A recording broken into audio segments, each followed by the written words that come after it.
Vincent, bonjour. Bonjour Vincent. Est-ce que tu peux nous dire qui tu es, s'il te plaît?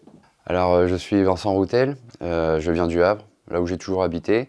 Je suis éboueur, on peut dire ripper aussi, à la collecte des ordures ménagères, et cela depuis 15 ans.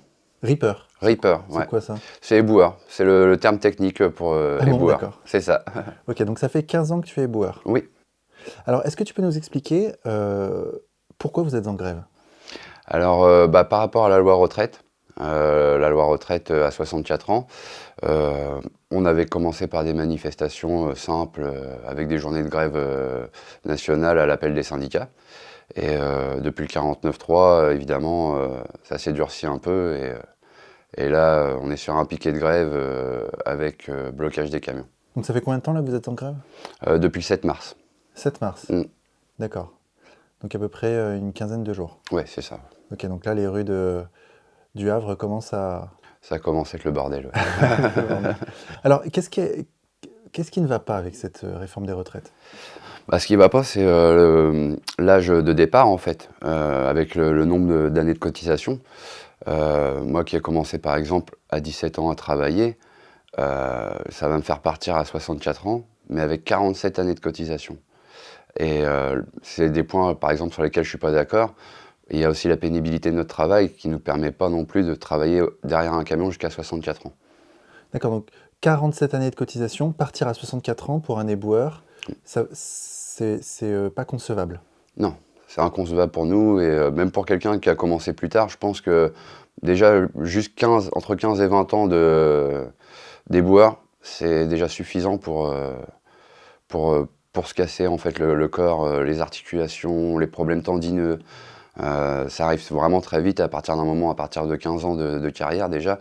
Moi je sens que j'ai les articulations, les tendons, tout ça qui commence à faiblir, et j'ai de plus en plus souvent des douleurs, des grosses douleurs dues à ça. Toi, t'as quel âge? Moi j'ai 35 ans là dans 2 mois. 35 ans, Mm. 15 ans de travail Oui, dans le secteur, et t'as déjà mal. oui, Waouh. Parce que, justement, c'est pour ça que je t'ai invité, c'est pour en savoir plus, en fait, sur cette profession qu'on connaît, mais de très loin, quoi. oui. On n'a pas conscience vraiment des problématiques que vous rencontrez.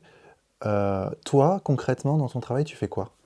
Moi je suis à la collecte, donc je suis derrière. Moi mon principal travail c'est vraiment de ramasser les déchets, de les collecter en laissant l'endroit le plus propre possible. Euh, Après, à part ça, on peut des fois travailler sur les plans des périmètres ou des choses comme ça aussi. On peut être amené à travailler là-dessus. Mais vraiment, le plus gros du boulot, c'est la collecte. Quand tu dis que t'es derrière le camion, c'est C'est ça? ça.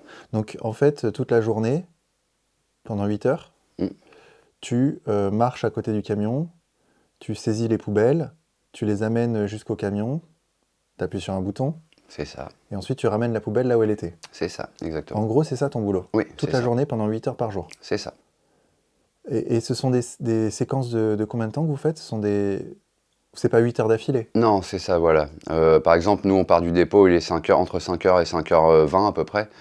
Et comment on part pour 2 heures de collecte, on va vider notre camion, on revient prendre une pause, et on repart après finir le reste du périmètre, souvent qui se traduit par encore une tournée pleine, un camion plein, D'accord. aller vider encore après, et après on peut retourner au dépôt, attendre l'heure s'il est un peu tôt, des fois on arrive au dépôt, il est déjà l'heure de partir. Donc, D'accord. Donc c'est quand même une journée bien remplie, quoi. oui, oui, oui, oui. Tu m'as dit que tu commençais à 5h30. Oui, alors 5 heures, c'est notre prise de poste. Après, on a jusqu'à 5h30 pour partir du dépôt en fait avec le camion. On a D'accord, quand même un petit laps de temps entre deux pour pouvoir soit prendre un café, soit il y a des gars qui arrivent vraiment à 5 heures pile poil et qui le temps de se changer, tout ça. donc en gros, tu te lèves à quelle heure le matin, toi? Moi, je me lève à 3h30 Tous les matins, tous les matins, tous les jours depuis 15 depuis ans. 15 ans, ouais. Waouh! Et le samedi matin aussi, on travaille 5 samedis sur 6. Ah oui, Ouais, d'accord. Et toi, est-ce que tu es heureux dans ton travail aujourd'hui? oui. Oui, oui, moi je suis heureux dans mon travail, je suis heureux surtout parce que j'ai des bons collègues, j'ai des collègues avec qui je m'entends bien. C'est un métier que j'aime aussi. C'est un métier que j'aime, malgré qu'on peut dire que c'est un métier euh, sale, sale, où il y a beaucoup de mauvaises odeurs. Beaucoup de pression de la part des gens aussi, hein. Des fois, on se retrouve dans des situations en venir presque commun avec certaines personnes parce que ça les dérange, le bruit, Ah oui? le fait d'attendre en voiture derrière. On se retrouve dans des situations comme ça par moment. Ouais. Ah oui, c'est vrai, t'as connu des moments de tension comme Oui, ça? ouais, ouais, ouais, oui. Oh, beaucoup, beaucoup même. Ah oui? Ouais, ouais, ouais. Je vais pas dire que c'est tous les gens, hein, parce que c'est pas comme ça, hein. C'est vraiment une minorité de gens, hein. Mais on en a qui sont vraiment pas patients derrière un camion et qui savent pas que toutes les routes mènent à Rome aussi. On Ouais. en a beaucoup. D'accord. Mm, mm. Et donc toi, depuis 15 ans, tu es à l'arrière du camion. Et comment ça marche, la hiérarchie, en fait, là où tu travailles? C'est-à-dire que tu vas faire ça toute ta vie? Non, enfin, je l'espère pas. Je l'espère pas. J'espère aussi, au bout d'un moment, passer à autre chose. Peut-être pas forcément être chef d'équipe ou agent de maîtrise, comme on dit chez nous, mais pourquoi pas aller vers un autre métier. Toujours manuel, quelque chose d'autre, mais vers un autre métier, pourquoi pas. Ah oui, pourquoi? Comme ça, par curiosité. Ok, d'accord. C'est pas parce que le boulot deviendrait trop pénible, etc. et que Il y a peut-être de ça aussi. Peut-être que je me dis aussi, arrivé à un certain âge, je pourrais plus avoir le même rythme de travail que j'avais. J'aurais peut-être des soucis de santé aussi qui me permettront pas de continuer ce travail-là. D'accord. Donc là, je voudrais revenir sur la réforme des retraites. Tu disais que travailler jusqu'à 64 ans, ça paraissait inconcevable. Toi, tes collègues les plus vieux, ils ont quel âge? Bah là, j'en ai un qui part à la retraite justement dans quelques mois, et lui, il a 61 ans. D'accord. Donc là, aujourd'hui, vous partez aux alentours de 60 ans. 61 ans. 61, 62, ouais, là, à peu près la moyenne. D'accord. Ok. Euh, Quelle est l'ambiance là aujourd'hui chez les éboueurs? Euh, pff, Là, c'est de la colère. De la colère, vraiment beaucoup de colère, hein, de la part des éboueurs. On sent des gens qui sont déterminés, prêts à aller au bout de leur action là, pour la loi enfin, pour retirer la loi retraite. Ouais. Mm. C'est-à-dire que là, vous êtes donc dans les piquets de grève. Oui, C'est où votre lieu de stationnement? C'est devant l'endroit où vous travaillez? c'est ça, c'est à la sortie des camions en fait. Ok. On se place à la sortie des camions sur les côtés, on a installé un piquet de grève de chaque côté de la route. Et quelle est la réaction des gens par rapport à votre grève? Très bonne en général. On en a quelques-uns qui se plaignent aussi, mais comme je disais tout à l'heure, ça reste une minorité, vraiment petite minorité. Après, on a beaucoup de soutien des gens. Les gens s'arrêtent, viennent nous parler, des fois nous déposent à manger, à boire, mettent de l'argent dans les caisses de grève. On a vraiment un gros soutien, même de la part de certaines personnalités politiques, par exemple, Ah qui oui? viennent sur le piquet de grève parler un peu avec nous, échanger. Qui ça, par exemple? On a eu Alma Dufour des LFI, là, il n'y a pas longtemps, hier. On a eu Jean-Paul Lecoq, ancien maire de Gonfreville, maintenant député. Euh, on a eu le maire de Gonfreville, l'actuel maire de Gonfreville, qui est passé nous voir aussi pour nous soutenir. Pareil, ramener à manger, à boire, des choses comme ça. D'accord, donc des gens situés essentiellement à gauche du Oui, spectre politique. oui, oui, voilà, par contre, là, on sent qu'il y a quand même un enjeu politique. Ouais, C'est que des gens de la gauche qui viennent nous voir, oui. d'accord. Et toi, de ton point de vue, donc tu es éboueur en Mm. France, comment tu vois l'évolution de la société française? Ah, bonne question. L'évolution de la société, bah c'est un peu mitigé en fait. J'ai l'impression que dans certaines classes, on est en train de comprendre les gens en fait. On est en train de les comprendre malgré leur classe, malgré leurs origines, malgré leur religion. On est en train de les comprendre. Et malheureusement, les classes où avant, justement, les gens comprenaient ces gens-là, c'est en train de disparaître. J'ai l'impression que la classe ouvrière est en train un peu de snober les pauvres et la classe ouvrière pour viser la classe au-dessus. Et la classe au-dessus, j'ai l'impression qu'elle commence à nous comprendre un peu plus par rapport à avant où elle voulait pas entendre parler de nous. Ah oui, tu penses qu'il y a parmi les classes populaires des gens qui en fait la jouent perso et voudraient C'est ça, s'élever, c'est ça, mais que dans la classe moyenne, bourgeoise, au contraire, il y a une certaine forme de compréhension à l'égard des c'est ça. éboueurs. J'ai l'impression qu'il y a un inversement dans la tendance là-dessus. Après, c'est que mon ressenti à moi, mais Mm. c'est ce que je pense. Mm. Et toi, en tant qu'éboueur, excuse-moi, mais tu gagnes combien par mois, si c'est pas indiscret? Alors là, actuellement, je suis à 1 800 € par mois. après 15 ans de carrière, et en sachant qu'on est beaucoup payé par des primes. Là, je regardais encore justement, ce matin, j'ai reçu mon bulletin de salaire. Sinon, je suis à 1 500 € brut de paye de vrai salaire, en fait. Combien? 1 500 € brut. T'es à 1 500 € brut? Ouais. Après, je vous dis, j'ai des primes, tout ça, je suis à 1 800 € net par mois. Ah oui, Mais de salaire, ce qu'on appelle le traitement indiciaire chez nous, d'accord. ce qui va compter surtout pour la retraite, là, on est à 1 500 € brut. D'accord. Ah oui, donc vous avez quand même beaucoup de primes. Oui, C'est des primes de quoi? Parce que les horaires sont décalés, que c'est c'est... ça, voilà, le bruit. Alors, on a une prime pour le bruit des camions, la charge, les salissures, la pénibilité. Et on doit avoir encore quelques lignes, je pense, dans ce régime-là, mais D'accord. Ok. Et comment est perçu votre métier par les gens qui vous entourent, vos proches, etc. Comment ils perçoivent ce métier? bah, comme un métier difficile, Ouais. vraiment difficile. Je sais qu'il y a beaucoup de gens autour de moi qui me disent, moi, je pourrais pas le faire. Déjà, juste les horaires du matin, comme ça, il y en a beaucoup qui me disent à chaque fois, moi, je pourrais pas, ça me paraît impossible. Et le travail physique aussi, les gens le remarquent. Les gens le remarquent et j'ai même beaucoup de gens qui me disent vraiment, t'as du courage, t'as du cran pour te lever tous les jours, pour y aller tous les jours, pour être au top physiquement tous les jours aussi. Ouais. Mm. Mais toi, tu trouves que 1 800 € net pour ton travail, c'est correctement payé ou pas, finalement? Non, pour moi, après 15 ans de carrière, surtout, c'est pas assez. Ah oui? Ouais.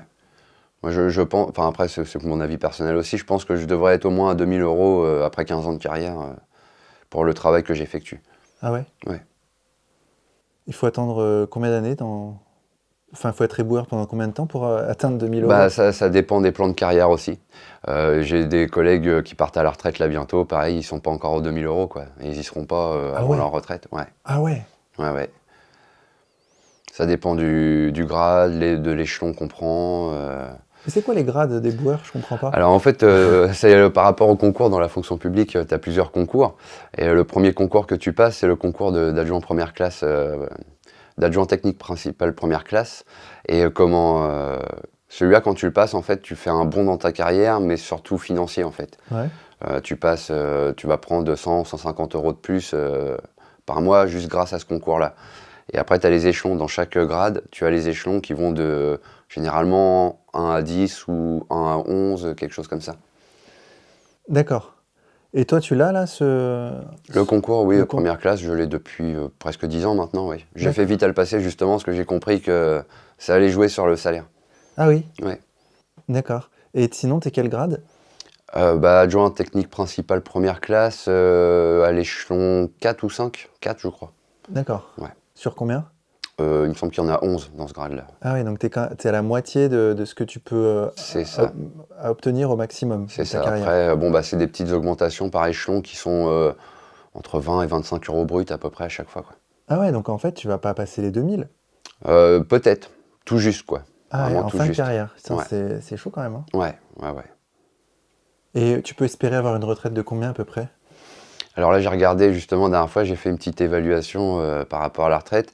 Là, ils me disent actuellement, si je continue comme ça, avec ce salaire-là, arriver à la retraite à 62 ans, parce que c'était encore les 62, bien sûr, quand j'ai fait le test, ils me disaient que je partais avec 1 280 € net, je crois. Quelque chose comme ça. Ah ouais. Ouais. J'étais même pas à 1 300 € net. Ah, c'est compliqué quand même, hein. Ouais, ouais, ouais, je me dis que ça va être dur après, une fois arrivé à la retraite, pour vivre, ça va pas être facile. Faut pas être seul, quoi. Non, Si c'est t'es clair. seul, c'est chaud. Ouais, ouais, ouais. Tu vas faire comment alors? Bah, je sais pas trop, hein, moi, je suis quelqu'un qui vit au jour le jour, de toute façon, qui se fait pas trop de plans pour la Ouais. suite. J'aime bien la vie au jour le jour, me poser trop de questions, j'aime pas. J'aime bien me dire on verra demain, quoi. Ouais. Donc, je sais pas. Là, je suis en train de voir, par exemple, pour une complémentaire retraite, quelque chose comme ça. Ah oui. J'essaie de regarder un peu en ce moment, ouais, de voir s'il n'y a pas quelque chose de bien à faire pour mieux toucher plus tard, en fait. Ouais. Ouais, c'est vrai que la situation est quand même assez compliquée là. Parce que il y a l'inflation, Oui. il y a, il y a le contexte général, quoi, qui est quand même plutôt déprimant en fait. Ah oui, oui. Et nous, on a le gel de salaire dans la fonction publique qui est là depuis, pareil, au moins 15 ans. Parce que moi, je crois que quand je suis rentré, il y avait déjà le gel des salaires qui venait de se faire. Donc on n'a pas d'augmentation de notre traitement indiciaire depuis plus de 15 ans. Concrètement, ça veut dire quoi? Ça veut dire qu'on ne peut pas suivre déjà le cours de la vie, l'inflation, comme tu disais, le fait que tout augmente. Nous, si on n'est pas augmenté derrière, on avait commencé un chemin de vie et avec des factures, avec des loyers, avec des choses à payer. Et on arrive à un moment, on se dit, bon, c'est bien beau, mais le chemin, il se barre un peu en couille, quoi. Oui, où il y a un appauvrissement relatif par rapport au coût de la vie. Ouais. C'est ça, voilà. Et ouais, donc en fait, tu es comme l'ensemble des Français, quoi. C'est logique. Oui. Voilà, moi je pense qu'on se crée un chemin de vie avec des factures, des loyers, des crédits.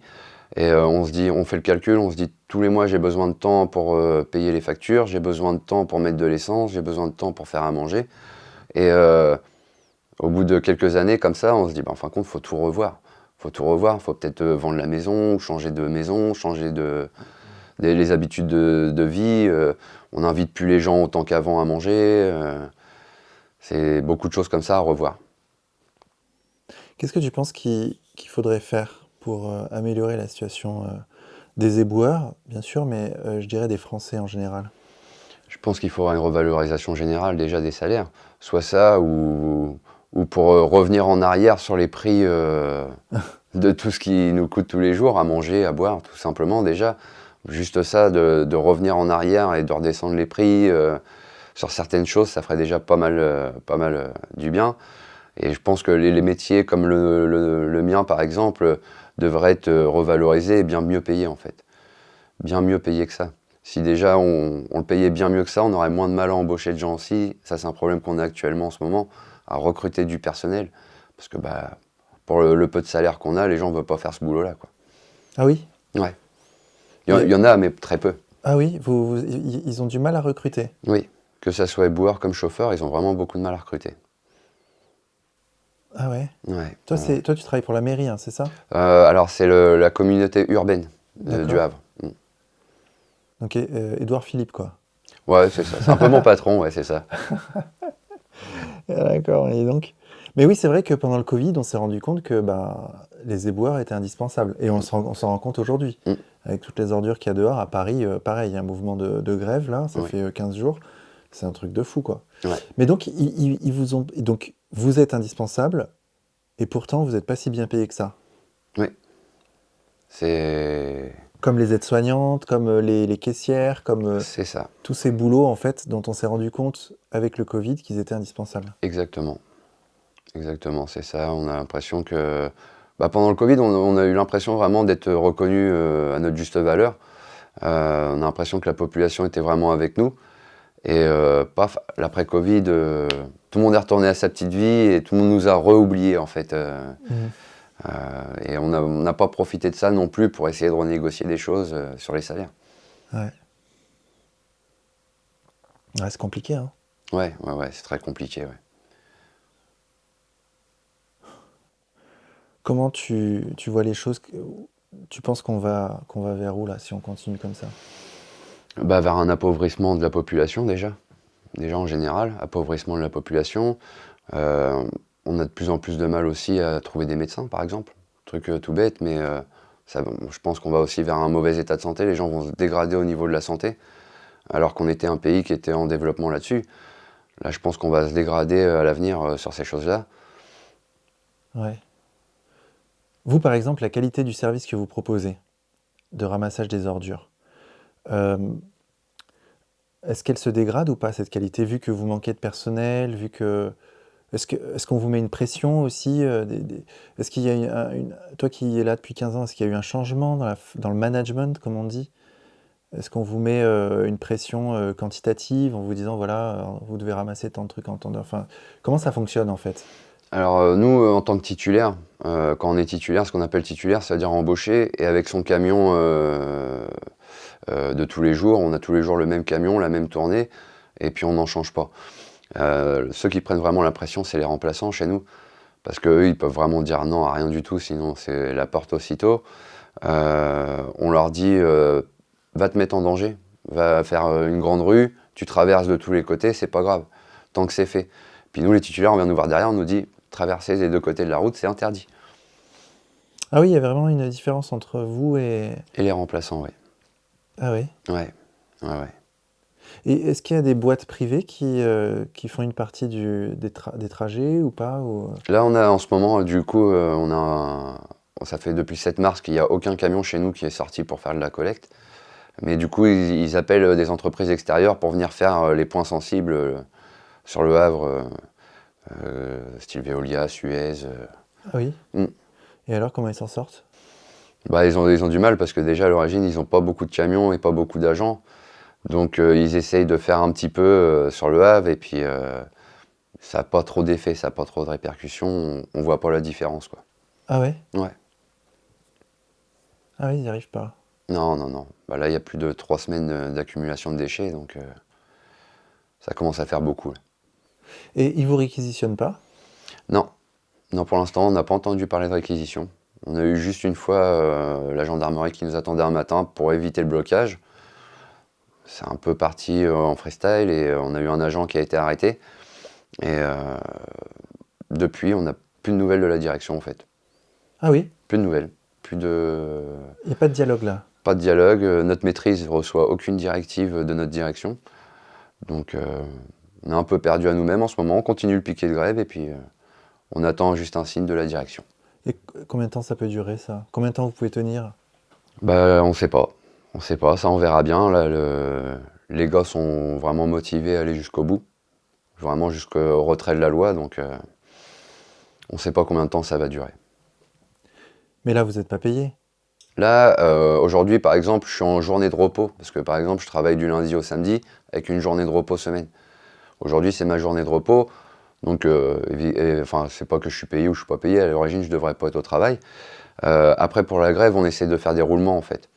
On essaie de pas tous être en grève tous les jours et de faire des roulements, chacun son tour, des petits débrayages de 2 heures. Après, c'est le collègue qui fait un débrayage de 2 heures. Et comme ça, on arrive à perdre la moitié moins de ce qu'on devrait perdre, en fait. Mais il n'y a aucun camion qui sort quand même? Mais il n'y a aucun camion qui sort quand même. D'accord. Mm.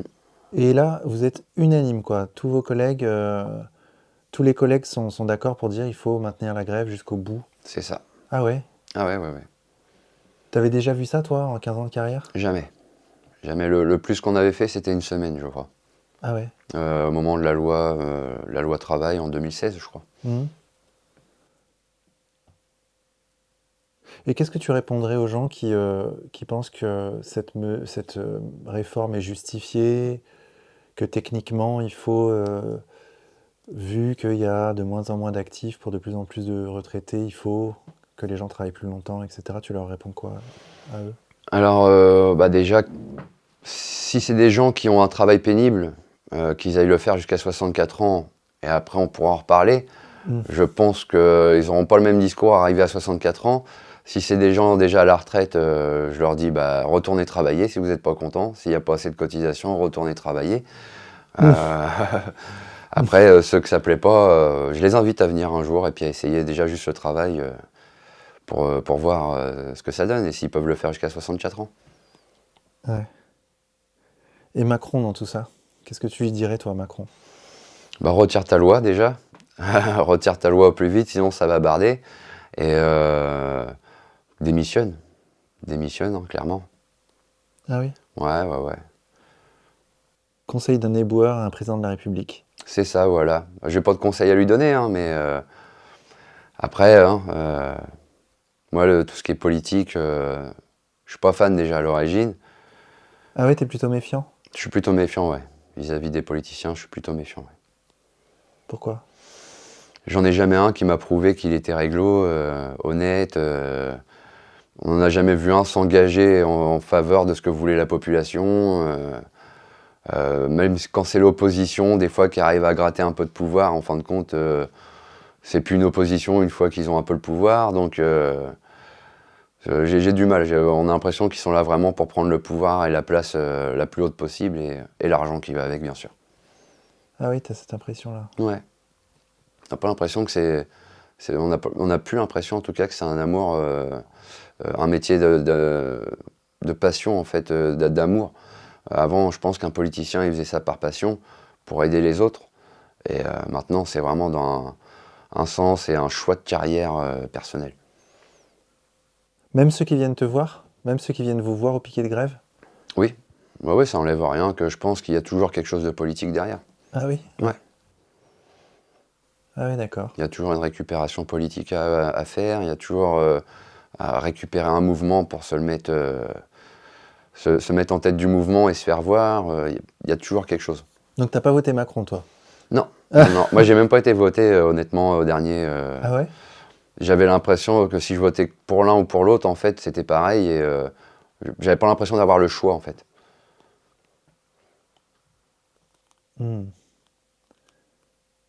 Et les Gilets jaunes, t'en avais pensé quoi à l'époque? J'étais pour le mouvement des Gilets jaunes. J'étais avec eux aussi au début, surtout au début. Un peu moins sur la fin. Mais au début du mouvement, ouais, on était avec eux. Même notre service a fait des journées de grève pour aller les aider sur les piquets, tout ça aussi à l'époque. Ah ouais, les Gilets jaunes, ça correspondait à peu près à tes convictions, quoi. Enfin, Ouais, c'était... ouais, ouais. Déjà, juste le référendum d'initiative populaire, ça, juste ça, Ouais. pour moi, c'est quelque chose qui devrait être obligatoire sur des gros sujets. Tu penses que là, la réforme des retraites, elle devrait être soumise à référendum? Oui. Mais tu sais très bien qu'elle passerait pas par référendum. Non, bah non, c'est pour ça. Mais non, mais au moins, serait-ce que les Français le veulent en majorité. Ouais. La démocratie, quoi. C'est la vraie démocratie. Et en même temps, on pourrait te dire qu'il y a des sujets qui sont tellement techniques et complexes que ben, les gens ne sont pas à même de savoir exactement ce qu'il faudrait Oui, faire. oui, oui, non, c'est sûr, ça. Il y a certains sujets sur lesquels on ne peut pas non plus traiter parce que c'est des parties techniques. Il faut laisser ça à des gens qui sont professionnels. Mais un truc tout bête, là, on nous dit qu'il manque 2 milliards pour les retraites. L'année dernière, ils ont retiré la cotisation des heures sup et ça coûte 2 milliards. Donc, bon, si on retirait pas cette cotisation-là, on n'arrivait pas à la loi retraite. Parce qu'au fond, c'est ça qui est derrière la loi retraite, la contestation de la loi retraite. C'est pas tant la loi retraite en elle-même que tout ce qu'il y a autour. Oui, C'est-à-dire qu'en fait, c'est une question de choix, de choix de société. oui. C'est ok, on n'a pas assez d'argent pour les retraites à terme, peut-être. Certains experts disent que non. Enfin bon, bref, c'est un sujet technique. Mm. Mais quoi qu'il en soit, même s'il n'y a pas assez d'argent pour les retraites, eh ben, pourquoi on dépense de l'argent dans tel ou tel sujet, en fait? C'est ça. C'est où est-ce qu'on met l'argent? C'est ça, C'est ça. c'est ça le sujet, en fait. Une défiscalisation démesurée, déjà, on n'arrête pas d'entendre parler de ça. Tel groupe, telle personne, telle classe va être défiscalisée. Puis derrière, on vient nous rajouter des années de travail. Ouais, Il y a quelque chose de vraiment pas compréhensible. ouais, ouais, je comprends, ouais, bien sûr. Et en tout cas, c'est pas c'est pas les classes. Toi, tu t'estimes que tu fais partie des classes moyennes, populaires, C'est ça, classe moyenne ouvrière. classe moyenne ouvrière. Mm. Ouais, vous n'êtes pas les gagnants de la politique de Macron, quoi. Non, pas du tout, au contraire. Au contraire. J'ai l'impression que de toute façon, depuis presque le début que je travaille, d'avoir le cul entre deux chaises, comme on dit, et d'être taxé par ceux du haut et par ceux du bas, en fait. La classe moyenne ouvrière, j'ai l'impression qu'elle se fait plumer par Ah par ouais? tout le monde, quoi. Ouais, ouais, ouais. Ah ouais. Ouais, c'est pas faux, hein. Est-ce qu'on va s'en sortir selon toi? Je l'espère. Je l'espère vraiment. C'est quelque chose de toute façon qu'il faut pas abandonner. Faut toujours, quand on a des convictions, il faut toujours se dire ça va marcher. Sinon, on commence même pas le mouvement et on se dit, si dès le départ on se dit c'est terminé, on fait jamais rien. On fait jamais rien et on ne tente jamais rien. Mais en même temps, s'il retire pas sa loi, on fait quoi? Bonne question. Bonne question. Non mais comme je disais en plus à mon secrétaire général il y a pas longtemps, on marche tellement bien à l'improvisation, autant ne pas prévoir dans le temps et continuer comme ça, en mode impro, on voit au jour le jour et on voit comment ça se passe. Il y a beaucoup d'éboueurs qui sont qui font la grève là en France? Oui, c'est bien suivi apparemment les éboueurs. J'ai pas toutes les villes comme ça, mais j'ai vu que déjà à Paris ça avait bien tenu. Saint-Brieuc, en Bretagne je crois aussi qu'il y a pas mal d'éboueurs en grève. Donc j'ai vu qu'un peu partout en France ça commençait à bouger tout doucement. Au départ on n'était que quelques villes comme ça, et là il y en a pas mal qui commencent à nous rejoindre. Ah oui, ça, le mouvement est en croissance. Ouais. J'ai l'impression que le mouvement est en croissance, ouais. Ah oui? Oui, là, on n'avait aucune société extérieure des poubelles qui faisait grève.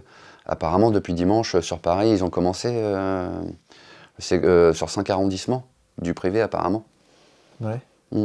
L'entreprise d'Erichbourg. D'Erichbourg, je crois que c'est ça. D'accord. Mm. Donc le mouvement prend de l'ampleur là. Oui. En tout cas, même par chez nous, on a de plus en plus de monde sur le piquet de grève. C'est même hallucinant. Je pensais que le mouvement s'essoufflerait au bout d'un moment et on allait avoir de moins en moins de gens. Et en fin de compte, on en a de plus en plus. Et qu'est-ce que tu répondrais à ceux qui disent que le fait que vous fassiez grève, ça représente un danger pour la population, un danger sanitaire? Bah, il y a plusieurs solutions hein, qui peuvent se trouver. Ils peuvent aller mettre leurs ordures en déchetterie, par exemple. Ils peuvent aller déposer ça en déchetterie. Ou nous, on leur propose aussi d'aller déposer ça devant la mairie ou la sous-préfecture, pourquoi pas. Ouais. Moi, je trouve que c'est une bonne idée. C'est quand même au départ à cause de toutes ces institutions-là qu'on en est là, quand même. Ouais. Bah, Vincent, merci beaucoup. Mais de rien. Et C'était avec puis, plaisir. courage pour votre mouvement. Merci beaucoup. On en sait un peu plus sur votre métier. Moi, j'adorerais suivre des éboueurs une journée, le faire moi-même, même, j'aimerais bien tester, mais bon, c'est compliqué, quoi. Parce que souvent, c'est des municipalités, etc. Et Exactement, ouais, c'est pas évident par moment. ils veulent même pas me parler la plupart du temps. Ah ouais? Ouais, ils refusent de me parler parce que, pas parce que c'est moi, hein, Mhm. mais parce qu'ils peuvent pas, en fait, s'exprimer, alors quand ils ont leur gilet jaune, là, quand ils ont leur tenue. Mhm. D'accord. En tout cas, à Paris, quoi. D'accord, ouais. Mais j'aimerais beaucoup le faire un jour. Peut-être que je le ferai. Ah, pourquoi pas. N'hésite pas, tu m'appelles et puis on peut voir ça. Ok. Bah, merci beaucoup, Vincent. Il n'y a pas de souci. Merci à toi.